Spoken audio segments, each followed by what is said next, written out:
Assalamualaikum warahmatullahi wabarakatuh. Bertemu lagi di video selanjutnya ya. Sekarang tentang pemahaman singkat model teori komunikasi. Nah, sebelumnya teman-teman sudah ada video tentang refleksi ya, refleksi singkat di mana yang namanya komunikasi dan pemasaran yang secara sederhana ya. Nah, di video ini saya akan sedikit menjelaskan ya pemahaman singkat model teori komunikasi. Seperti yang teman-teman tahu atau mungkin sudah searching ya, apa itu komunikasi ya. Jadi bentuk komunikasi di zaman sekarang ini ya, kita sebagai manusia semakin berkembang ya. Manusia berinteraksi dengan lingkungannya melalui komunikasi. Melalui komunikasi juga menumbuhkan ya persahabatan ya, terus membagikan ilmu pengetahuan ya, sharing cara berjualan gitu ya. Nah, makanya yang namanya komunikasi itu begitu esensial ya, dengan yang namanya tabiat juga pengalaman manusia. Nah, di dalam pergaulan hidup di masyarakat ya, jadi setiap individu itu akan dan pasti melakukan interaksi sosial. Ya, makanya komunikasi ini sangat fleksibel sekali dan bisa masuk konsep pemahamannya ya, dimana yang namanya interaksi sosial ini akan bertujuan untuk saling mempengaruhi satu sama lain gitu, dimana ya setiap individu akan mempunyai kepentingannya masing-masing ya. Oke ya, singkatnya jadi gini ya, komunikasi mengandung dua pengertian, baik secara umum dan secara paradigmatis saja. Secara umumnya, jadi komunikasi sebagai konsekuensi dari hubungan sosial ya. Masyarakatnya yang paling sedikit yaitu individu antara dua orang saling berhubungan satu sama lain dikarenakan ya ingin berinteraksi tadi. Kedua, secara paradigmatis, komunikasi adalah proses penyampaian suatu pesan oleh seseorang kepada orang lain untuk memberitahu atau untuk mengubah. Di sini harus ditekankan mengubah apa? Sikap ya, atau attitude, pendapat atau opinion, atau perilaku. Bisa disebut dengan behavior, baik langsung secara lisan maupun tak langsung melalui media. Nah, teman-teman ya, jadi komunikasi juga dapat dikelompokkan menjadi dua macam ya, komunikasi langsung dan komunikasi tak langsung. Singkatnya, jadi komunikasi langsung ini tidak menggunakan medium atau alat apapun. Jadi langsung melalui bahasa, proses primer ya, gerakan gitu ya, atau aba-aba. Kalau komunikasi tak langsung ya berarti menggunakan alat atau medium gitu ya. Gitu. Nah, kita langsung saja, ada sebuah model. Nah, karena ini singkat ya, ini ada model komunikasi linear. Jadi komunikasi linear ini adalah proses komunikasi satu arah ya, di mana pengirim menjadi satu-satunya ya yang paling ditonjolkan gitu ya. Seperti halnya model linear ini bisa kita rasakan atau kita secara tidak langsung seperti halnya di media massa, seperti televisi, radio gitu ya. Itu linear, satu arah ya. Jadi walaupun kita merasakan sebuah timbal baliknya atau feedback tidak bisa langsung gitu kan ya. Oke.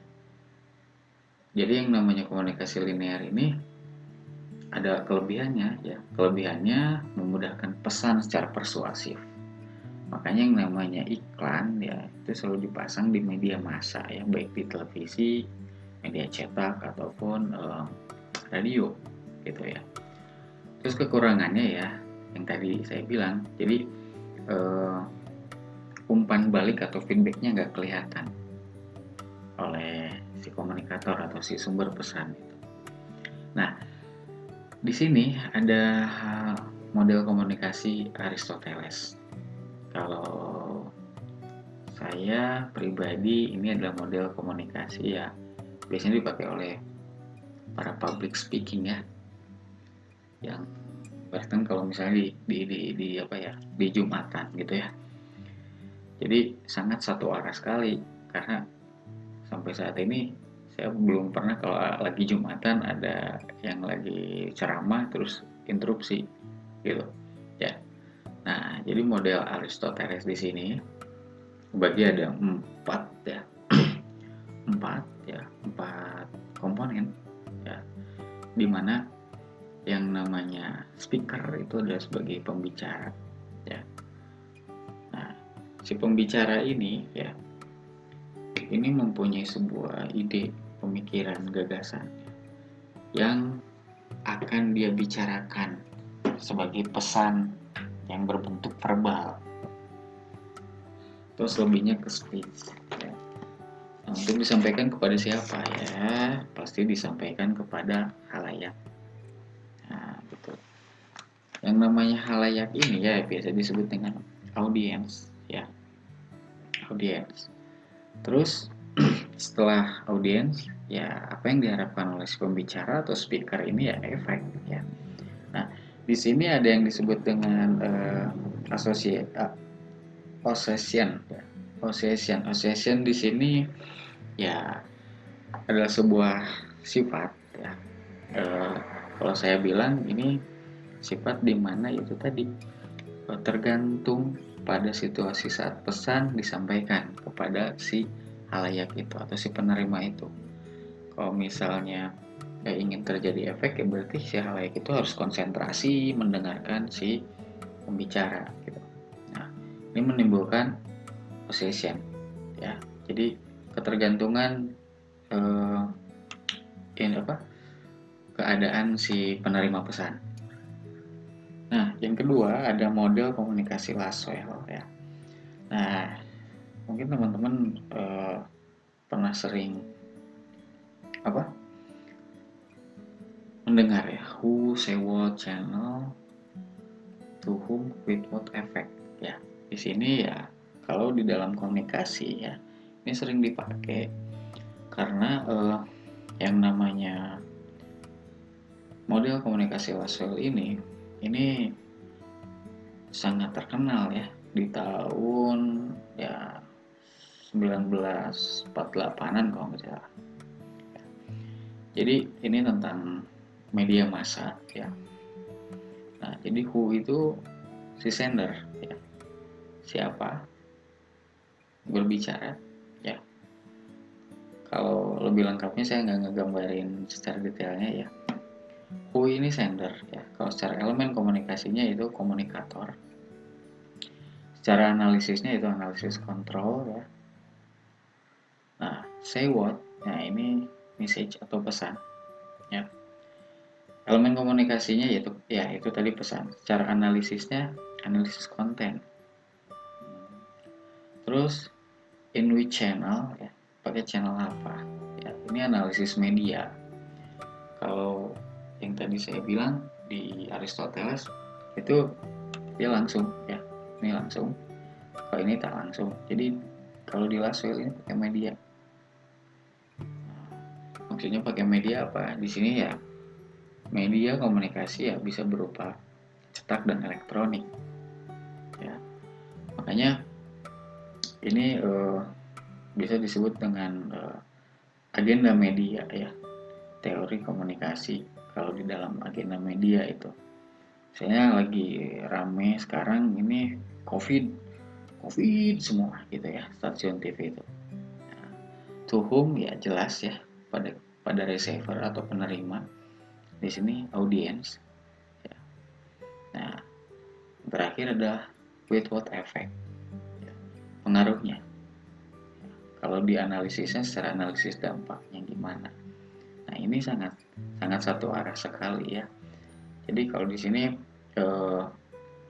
yang disebut model komunikasi Laswell ini biasa dipakai untuk propaganda gitu ya, di dalam sebuah berita ya, mengangkat sebuah isu gitu ya. Jadi diagendakan yang namanya pemberitaan itu. Oke. Selanjutnya ada model komunikasi Barnlund ya. Model komunikasi Barnlund ini sebetulnya bisa disebut cikal bakalnya komunikasi transaksional, teman-teman. Barnlund ini menemukan yang namanya model komunikasinya pada tahun kalau nggak salah 1970 ya. Nah, ini komunikasi interpersonal, jadi antar personal gitu ya. Nah, jadi yang namanya transaksional di sini akan dibentuk oleh yang namanya field of experience ya, baik dari komunikator ya atau juga komunikan. Sebetulnya kalau misalnya ini komunikator ini komunikan, jadi sama-sama aja ya. Komunikator bisa berperan menjadi komunikan ya, komunikan juga bisa berperan menjadi komunikator, dimana ya seperti umumnya yang namanya noise itu pasti ada secara psikologi, secara semantik, bahasa, atau secara fisik ya. Nah, tapi ya karena ini sifatnya transaksional, ini akan terbangun sebetulnya. Walaupun ada bahasanya nggak nyambung gitu. Ada bahasa misalnya orang Jawa dan orang Sunda berkomunikasi, tapi tidak menggunakan semantik masing-masing. Misalnya orang Sunda pakai bahasa Sunda, orang Jawa pakai bahasa Jawa. Nah, disatukan misalnya dengan bahasa tadi ya, bahasa persatuan, yaitu bahasa Indonesia. Nah, mereka akan ngobrol nih kan, bercerita misalnya tentang namanya kultur. Ya. Di Sunda ada bendo, sama. Di Jawa juga ada keris gitu kan. Tapi kerisnya kok beda bentuknya. Nah, gitu kan. Orang Sunda bilang kerisnya kenapa sih keris, orang Sunda itu bahasa Sundana rongkal rengkol gitu ya. Ya ada yang pernah bilang orang Sunda itu ya malepah gedang gitu ya. Ibarat kata dia pengen rokok tapi dia basa-basi. Orang Sunda tuh kan gitu katanya. Orang Jawa kenapa kerisnya lurus? Ya dia biasanya orang Jawa tuh to the point katanya. Gak tahu benar gak tahu enggak ya mitosnya ya. Cuman ya seperti itu akan ngebangun sebuah field of experience ini ya. Nah ini jadi sebuah transaksional gitu ya. Nah yang selanjutnya ya model Osgood dan Sam ya. Ini model komunikasi interaktif ya, dimana ini secara sirkular kalau saya bilang ya. Ini oleh Wilhelm Schramm ya. Jadi interaksi dua arah, dimana yang disebut dengan feedback gitu kan. Kalau secara umumnya mungkin teman-teman pernah lihat model komunikasi, ada komunikator, ya, message, ya, channel, komunikan, ya, terus feedback balik lagi. Nah, itu secara sederhananya ya. Kalau di Osgood sama Sam ini ya, yang tadi menitik beratkan ke yang namanya sebuah field of experience, di mana ya sama yang namanya komunikator itu juga pasti ngedecoder ya. Maksudnya ngedecoder di sini apa? Ngedecoder itu nerima kalau misalnya saya ketemu sama teman-teman ya di kelas, terus saya menerangkan sebuah materi ini gitu ya. Terus saya tanya ke teman-teman, apakah sudah mengerti? Nah, saya melihat ke teman-teman ada yang ngangguk, ada yang enggak. Kalau yang ngangguk itu berarti disimbolkan atau secara lambangnya berarti mengerti. Kalau yang ada yang geleng kepala berarti nggak ngerti. Tapi kalau yang diam saja, nah itu yang menjadi sebuah pertanyaan. Nah, makanya di dalam sebuah model komunikasi interaktif ini, ya ini sifatnya dua arah. Jadi baik si pengirim atau penerima pesan itu perannya sama. Ya, jadi yang namanya feedback atau timbal balik akan terjadi secara langsung kalau komunikasinya memang interaktif gitu. Ya. si komunikator encoder terus di decoder sama komunikan sama, dia juga pasti akan bertanya, encoder mengajukan pertanyaan melalui bahasa atau pesannya, terus di decoder juga oleh si komunikator ini atau penerima pesan dijawab terus. Nah, ini yang disebut dengan interaktif ya. Nah, sama seperti halnya bahasanya, kalau misalnya komunikasi yang efektif itu ya komunikasi yang satu frekuensi gitu ya. Yang saya ingat dulu belajar komunikasi ya, satu frekuensi gitu ya. Maksudnya semakin latar belakang budaya kita sama, itu semakin efektif gitu kan. Terus gender saya adalah laki-laki. Kalau saya ngobrol lagi dengan laki-laki, pasti kalau misalnya ada yang suka bola, kita pasti ngomongin klub bola. Nah, klub bola ini kan banyak nih.